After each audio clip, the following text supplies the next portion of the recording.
So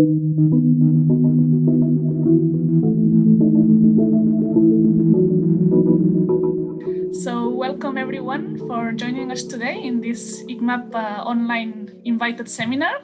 As you know, since March we do the seminars online, and since now it has been working very well.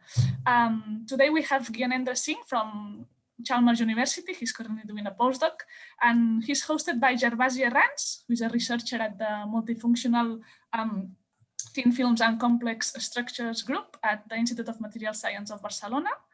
My name is Anna Mai, and I'm the head of communications at the ICMAB. And today I'm very happy to host Gyanendra and Gervasi and to have them with us. So Gervasi, the floor is yours, and I hope you all have a very nice seminar. Thank you. Thank you very much, Anna, and good morning, everyone. And today I have the honor to introduce Dr. Gyanendra Singh lecture. Now, Dr. Singh is at the Chalmers University of Technology in Gothenburg and in Sweden, where he's working in a European Union-funded project with the aim of investigating topological features in oxide quantum wells. And previously, Dr. Singh, after graduating from the Institute of Technology in Kanpur in India, moved to Paris to the ESPCI Institute to work on two-dimensional superconductivity, microwave characterization techniques.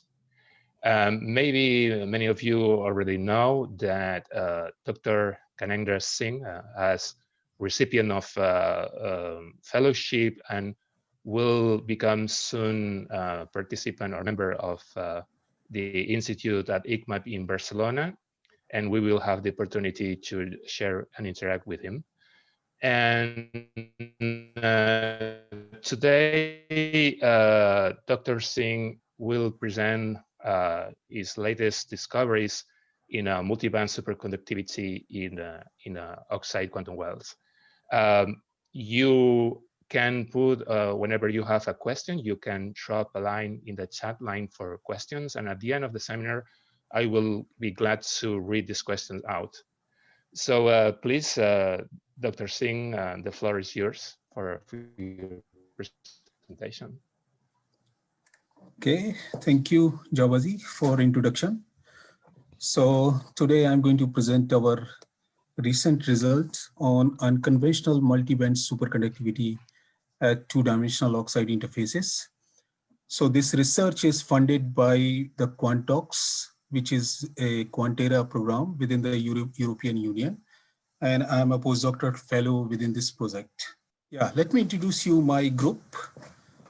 I am currently a postdoctoral researcher at Chalmers University in Technology, where I'm investigating the superconducting nanostructures, which I'm going to present in second part of my talk. And in first part of my talk, I will show you microwave spectroscopy measurement, which I have performed in ESPCI Paris, France. And some of the interesting results which I'm going to show you would not have been possible without the collaboration with Gervasi. And we have another collaboration with Andrea Caviglia from Delft University and Technology, Netherlands. For theory, we have collaborated with two different groups, one from University La Sapienza, Rome, and the second one is from ICMAB, Italy. So our motivation goes back to 30 years, where a high mobility 2D electron gas discovered between two semiconductor, aluminum gallium arsenide and gallium arsenide.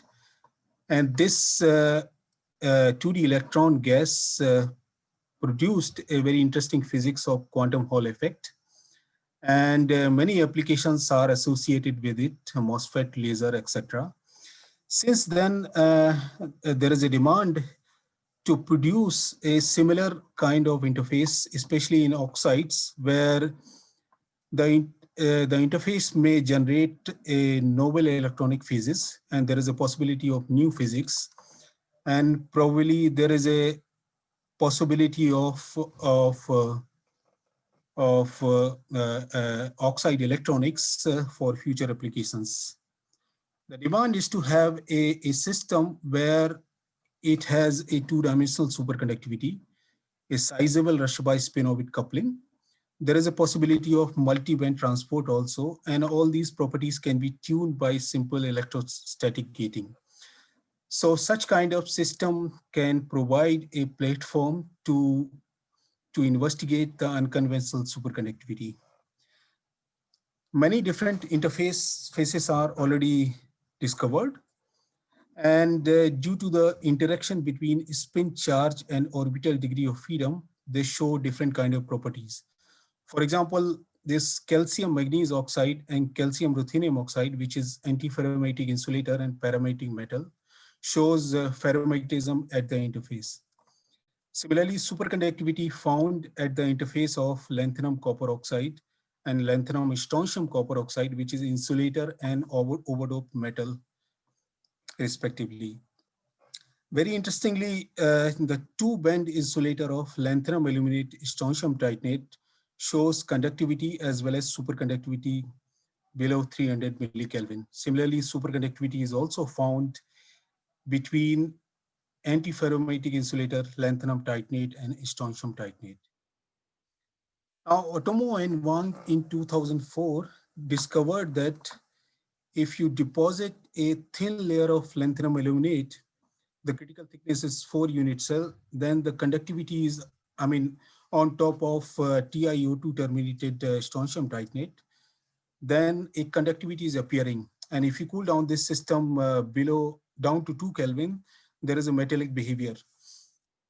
And the conducting atomic force microscopy scanned across the interface, which shows that the thickness of this interface layer is of the order of 7 nanometer at 10 Kelvin.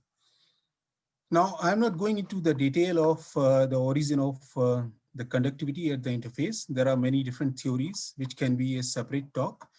But rather, I'm going to show you why this interface is important, because it provides an excellent platform to study some unconventional properties. And some of them I have listed here. For example, it shows a very large Rashba spin orbit coupling splitting energy.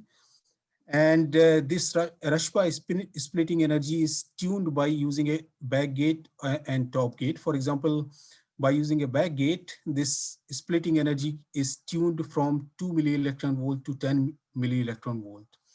So it is a very significant Rashba spin-orbit coupling energy.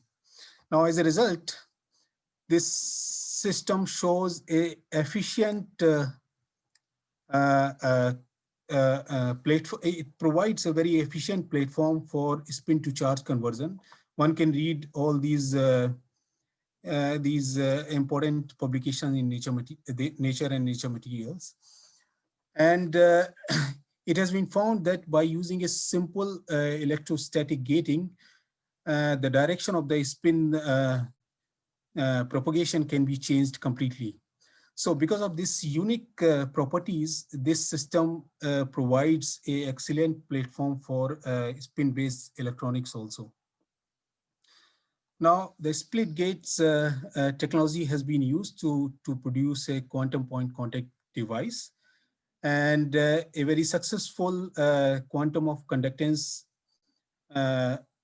observed as a function of gate voltage. And by applying a very high magnetic field, it is found that there is a spin polarization behavior also. You can go through this Nature Electronics paper.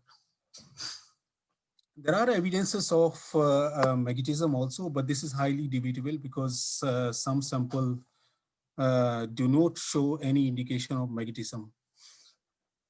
The superconductivity in this system is unconventional, and both superconducting phase diagram as a function of gate voltage and the nanostructures shows the unconventional behavior of superconductivity. The orientational tuning has been used to reconstruct the band structure at the quantum well. As a result, there is a large modification of the superconducting phase diagram as a function of gate voltage. I'm going to talk about this in my presentation. So this is the outline of my talk. I will introduce you a gate tunable two-dimensional superconductivity. I will show you how orientational tuning can reconstruct the band structure in the quantum well. And this facilitate in our microwave spectroscopy measurement where we have observed a multi-band superconductivity. And then in the last part of my talk, I will show you a unconventional superconductivity is seen in superconducting nanostructures. So if you cool down this system below 300 millikelvin, there is a clear superconductivity. Resistance goes to zero around 200 millikelvin. And if you apply the magnetic field parallel and perpendicular direction to the plane, then the critical field shows a very high anisotropy between these two directions. And this high anisotropy is a clear indication of two-dimensional nature of the superconductivity. The data is fitted by Ginzburg-Landau equation in parallel and perpendicular direction, which gives us the superconducting thickness and the coherence length. And it is found to be a 10 nanometer. The thickness found to be a 10 nanometer, which is much less than the coherence length of superconductor, which is 70 nanometers. So again, it is indicating that the superconductivity is two-dimensional in nature.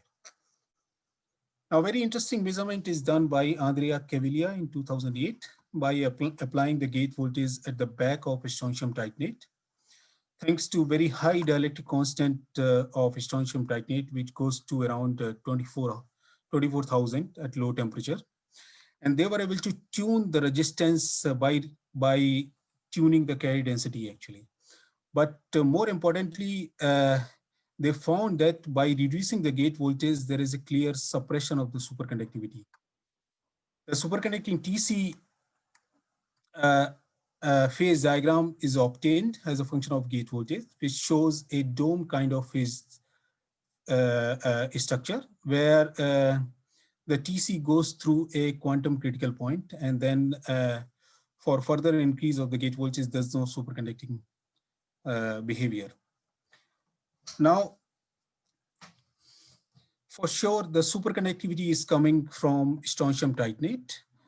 And if you dope strontium titanate by using a niobium or make it oxygen deficient, then this is the bulk strontium titanate is also conducting, as well as superconducting below 400 millikelvin.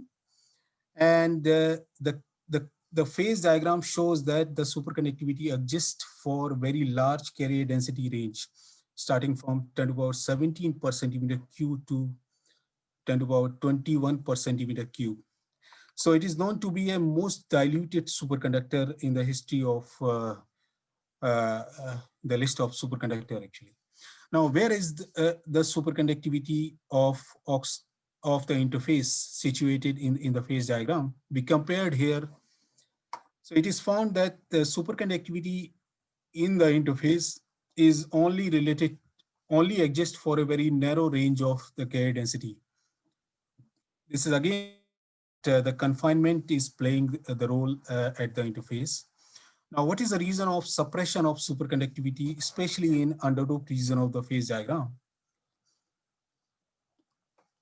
Theoretical calculations shows that especially the Kapara et al. In 2013, they have performed theory based on the random resistance network model. And they found that the superconductivity is inhomogeneous in the form of puddles, which are weakly connected by Josephson coupling. And from our microwave spectroscopy measurement, we found that the superconductivity actually is suppressing due to the loss of phase coherence in underdoped region of the phase diagram. One can go through this paper from my previous group, where we have thoroughly investigated the superconducting stiffness as a function of gate voltage along the 001 orientation. Now, if you certainly, I mean, for underdoped region of the phase diagram, these filament they become a weakly coupled, and there is a loss of phase coherence actually. Now, the conductivity in this system is driven by 3 T2G band of d orbital, namely dxy, dxg, and dyz. And depending on the orientation, these orbitals are having an energy in the quantum well. For example, in 001 orientation, dxy orbital is having a low energy compared to the dxg and dyz orbital, which is having a high energy. And this dxy orbital is having a low density of state because of the low effective mass in the transport direction. While this dxg and dyz orbital, it is highly anisotropic between two directions, but at the same time, it is having a very large density of state in kx and ky direction. Now, if you see closely that the superconductivity is only appearing at the critical carrier density, this gives us indication that it must be related to the higher energy bands of in the quantum well actually. And again, actually, we know from theory that the high density of state is always favorable for superconductivity. So this is giving indication that the dxg and dyz orbital is mainly playing the role to form the superconducting Cooper pairs. In addition, the tunneling spectroscopy and the local magnetic susceptibility measurement that the temperature dependent of behavior can only be explained by the one band BCS model. There's no indication of two band superconductivity. Now, how to observe a two band superconductivity in this system? The idea came with Javazi that if you tune the orientation, then there is a reconstruction of the band structure at the quantum well. For example, here I'm comparing both the orientation 001 and 110. Especially in 110 orientation, now there is a reconstruction of the bands. There is an inversion of the bands compared to 001 orientation. Now the dxg and dyz orbital is having a low energy compared to dxy orbital. In contrast, in 001 orientation, where it was the situation was completely reversed. In addition, and most important is the density of state for both the bands are relatively higher than compared to 001 orientation. Now, this gives us impression that now we can observe superconductivity for both the bands.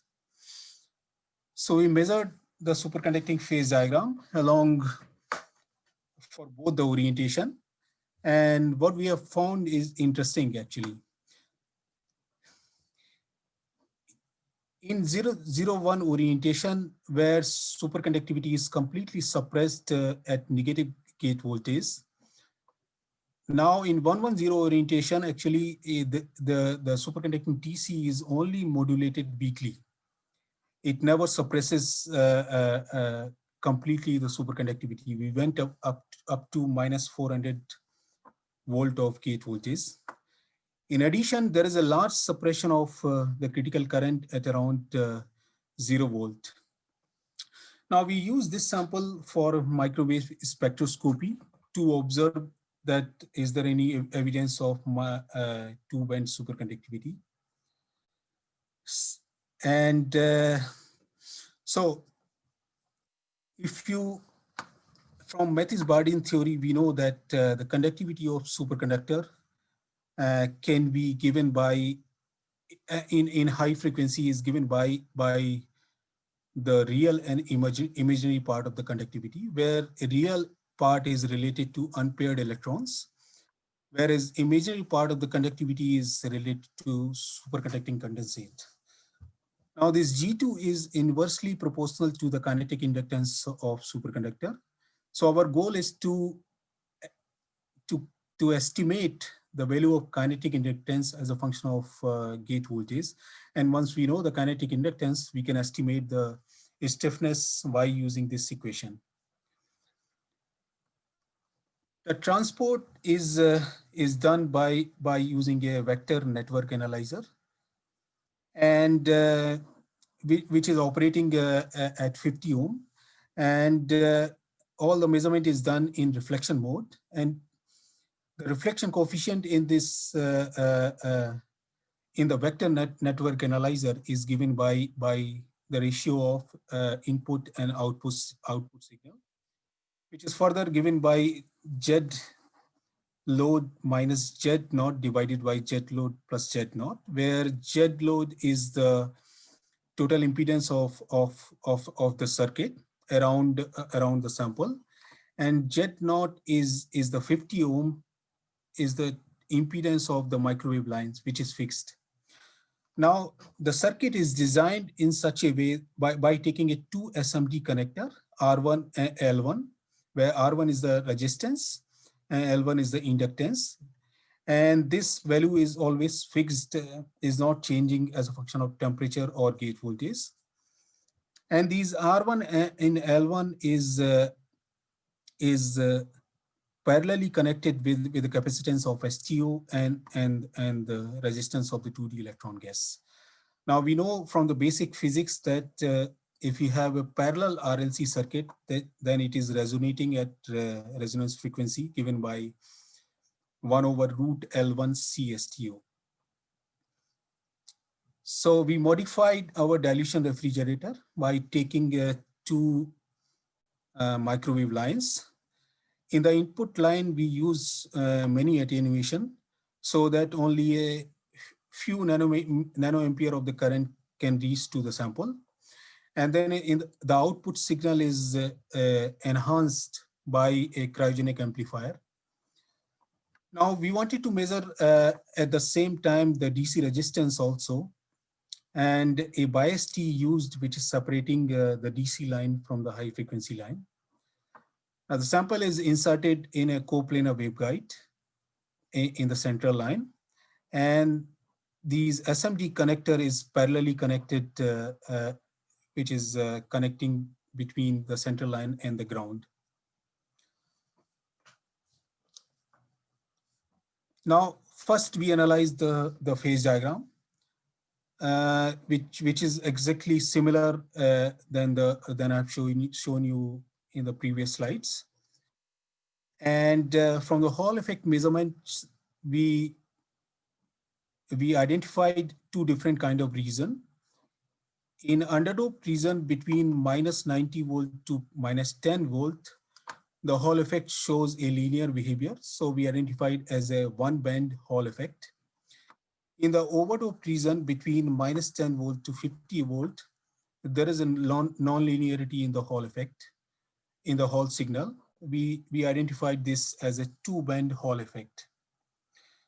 Now, the reflection coefficient is analyzed in normal state of superconductor, 450 millikelvin. And you can see that the resonance frequency is changing as a function of gate voltage. And by analyzing the change in resonance frequency, we have estimated the capacitance of STO in normal state. Once we know the capacitance of STO, we cool down the sample in superconducting state. You can see clearly that as soon as the superconductivity is establishing, there is a deviation from original line in the resonance frequency.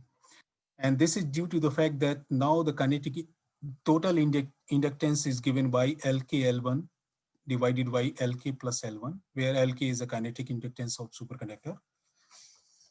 Now from this deviation, we have estimated the value of stiffness by using this equation for across the superconducting phase diagram.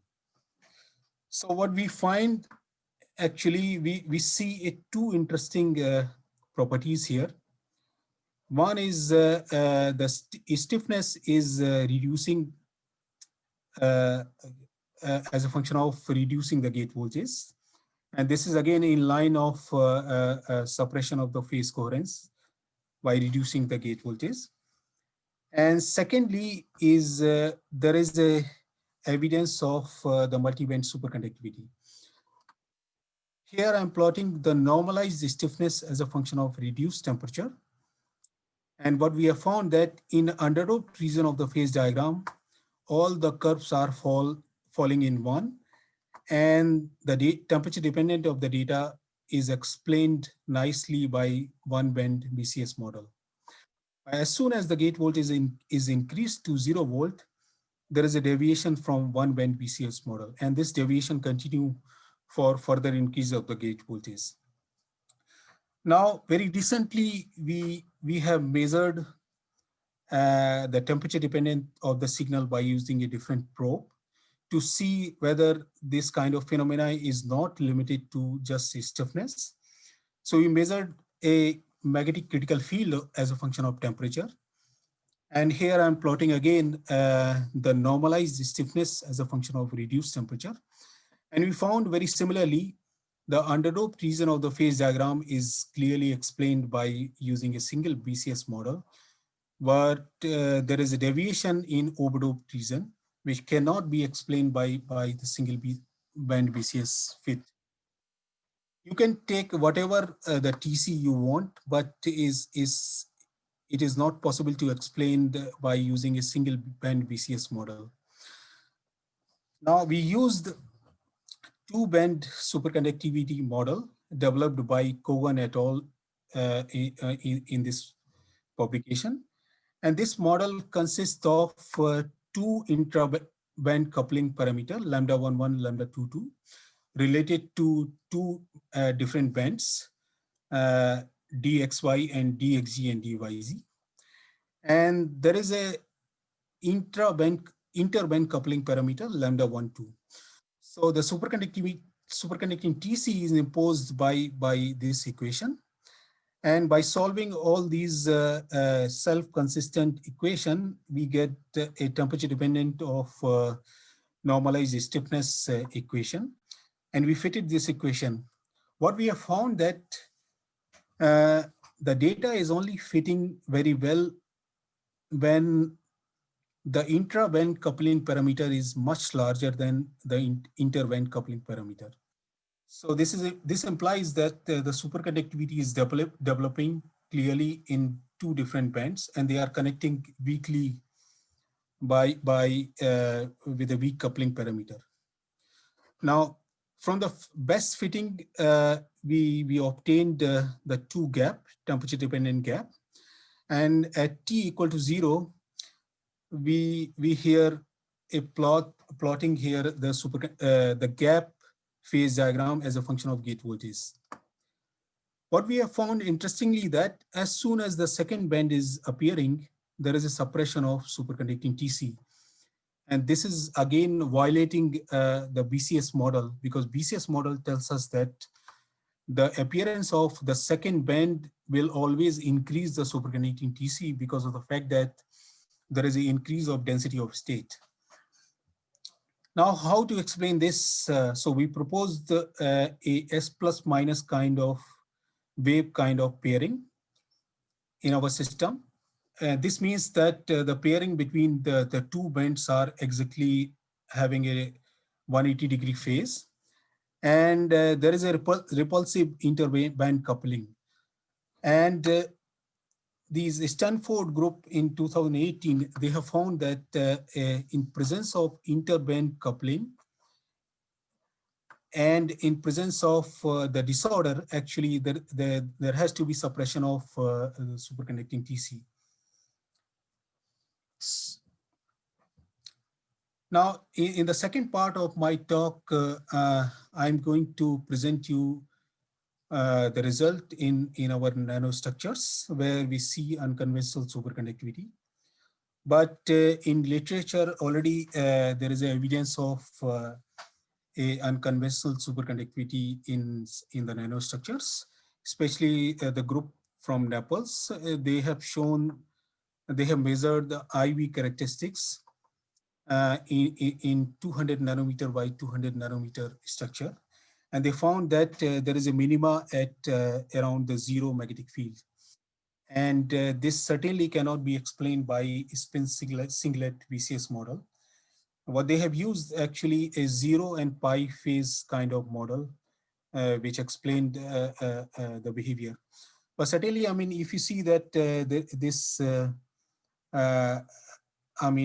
this behavior is very weak here, and the measurement actually I'm reporting, I'm going to explain in my next slide, shows a very large enhancement of the critical current.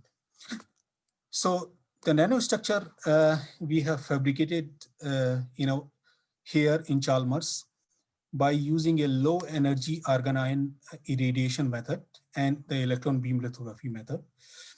So this low energy argon ion irradiation, it is not etching the lanthanum aluminate, but rather increasing the resistance as a function of irradiation time. So by using this method, we are able to fabricate many different devices in 5 micrometer by 5 micrometer, 5 millimeter by 5 millimeter chip.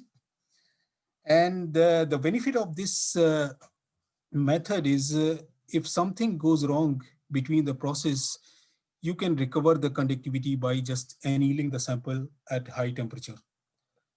So this is a very, very robust method to fabricate nano devices in oxide interfaces. So we fabricated many different kind of devices, starting from uniform channel, ring kind of structure, a square kind of structure, and the dimension of the device is ranging between 100 nanometer to 1 micrometer. In one of the device, we fabricated a weak link at the center by using a second electron beam lithography. But this time we used a shorter irradiation time of argon ion so that this weak link will not be a fully insulating, but in quasi-metallic region.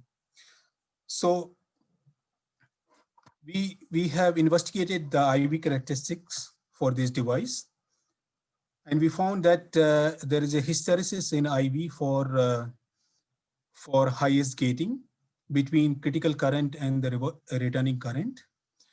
And by reducing the gate voltage from 11 volt, it is found that there is a non-monotonic decrease of the critical current. And at around 7.2 volt, the superconductivity is disappearing completely. Now, in order to establish that we are able to successfully create the weak link at the center, it is important to compare the result with a uniform bridge.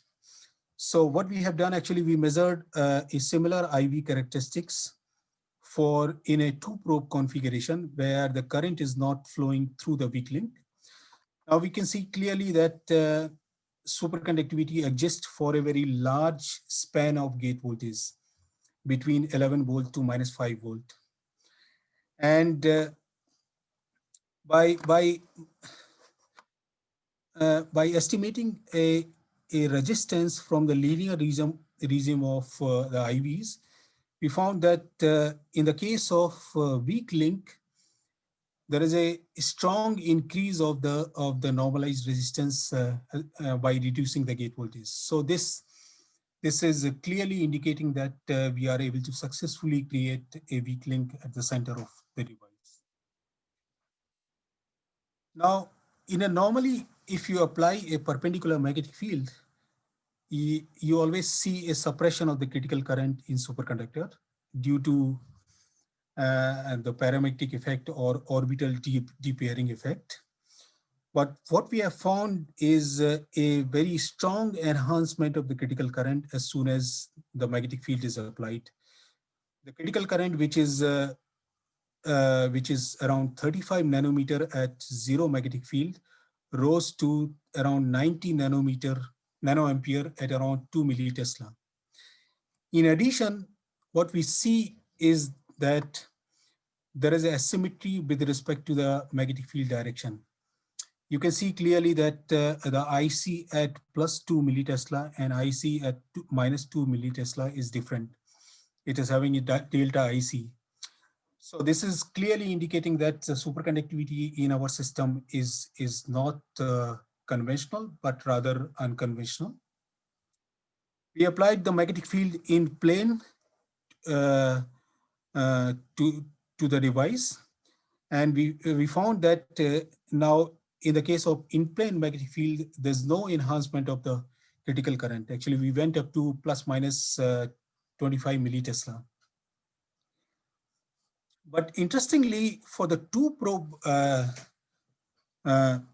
measurement, we found a very similar kind of enhancement, but relatively a large critical current at around 2 millitesla. Now, what does that mean actually? This is indicating that in our case, the uniform bridge is behaving more or less similar as the weak link. And I have explained you, I mean, this the superconducting transport in the uniform bridge is governed by the inhomogeneity in the form of puddles. But fabrication of the weak link actually gives us the gives us a control to modify the parameter consistently as a function of gate voltage or temperature, actually, which is not possible in the case of uniform bridge, because we don't know how the these weak links are oriented and how their transparency is changing with respect to the gate voltage. Now, the temperature dependent of the IV measurement shows that this phenomena is only limited to lowest temperature. In fact, there's no suppression of, there's no enhancement of the critical temperature as a function of applied magnetic field. We applied the gate voltage at the back of strontium titanate, and we see two interesting features. One is this enhancement of the critical current is completely suppressed at around 7.5 volt, despite the fact that there is a sizable critical current. At the same time, there is a reversal of asymmetry as a function of reducing the gate voltage. Here I'm plotting the normalized critical current as a function of magnetic field. And you can see clearly that the asymmetry, which is having a positive for highest gate voltage, is reversing at around 9.5 volt. So this is very interesting. Now, we have also checked how the dimensionality is playing the role for the enhancement of the critical current. For this, we measured two different kind of devices. One is a uniform planar device where the width is changing from 100 nanometer to 1 micrometer, and the ring kind of device where the width is changing between 100 nanometer to 300 nanometer. And you can see clearly that there is a large suppression of this enhancement of the critical current as soon as the dimensionality is reduced. Actually, we barely see any enhancement of the critical current for our 100 nanometer of device. Now, if we compare from the literature, there are already evidence of such enhancement of the critical current in nanowires and Josephson junction. For example, in the case of magnetic impurity in nanowires, similar enhancement is found due to the suppression of the spin flip exchange scattering. But this phenomena is also seen in in-plane magnetic field. But in our case, actually, we do not see any effect of in-plane magnetic field, so we can rule out this effect in our case. Certainly, we do not see any indication of enhancement of the critical current, so critical temperature. So we can rule out this re-intense superconductivity. Very recently, Sophie Gouraine from Paris group, they have shown a similar kind of enhancement due to the quasi-particle poisoning. What they have done, actually, they have injected the current from silver nanowire into the aluminum electrode. And once you apply the magnetic field, what it is doing, actually, it is suppressing the superconducting gap in aluminum. As a result, there is an improvement of the thermalization, and it shows a increase of the critical current. But this particular mechanism should be much more pronounced for low dimension device, but rather we found exactly opposite. In our case, actually, there is a suppression of critical current enhancement by reducing the dimension. So we can again rule out this effect. In our case, actually, the most plausible explanation could be related to the intrinsic phase channels based on the interference effect by in a different multiple channels having a different phases. And theoretical analysis shows that all these channels can be present in a system where there is a breaking of symmetry, either time reversal symmetry or the inversion symmetry. Certainly, LaO-STO system is a non-centrosymmetric superconductor. This breaks inversion symmetry at the interface. And we have already seen from our experiment that this enhancement of the critical current is maximum at maximum gating, where we know that Rashba spin-orbit coupling is maximum, and there is a possibility of multi-band transport also. So we can say that this model is much more relevant for in our case. We know that if in the case of Josephson junction, if we have a 0 and pi phases separately, then it always shows a maximum in the Fraunhofer pattern as a function of magnetic field. But if both 0 and pi phases are present in the system, then it can show a minimum at the critical in the critical current versus magnetic field curve. Now, it does not explain the asymmetry in the magnetic field with respect to the magnetic field direction. So what we have proposed, actually, we proposed a 3 intrinsic phase channel. And this theoretical analysis is done by Mario, Roberta, and Claudio from SPIN. And this 3 intrinsic phase channel consists of 0 and pi and 2 phi, where it is having a different critical current density flowing in these 3 channels. Now, by solving all these complicated equations, we find a expression for critical current versus magnetic field curve. And what we have found, actually, it explains nicely, in fact, qualitatively our result. The following key parameters are explained by this theory. For example, it explained nicely that the minima at around the 0 magnetic field, a large enhancement of the critical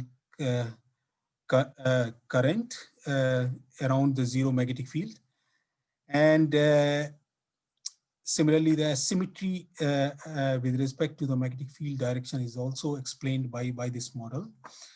Interestingly, it is found that by reducing the current density for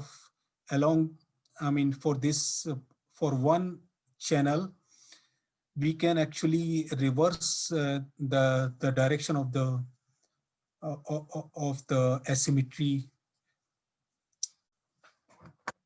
So with this, now I will show you my conclusion. Explained you that the 2D oxide interface provides an excellent platform to study unconventional superconductivity.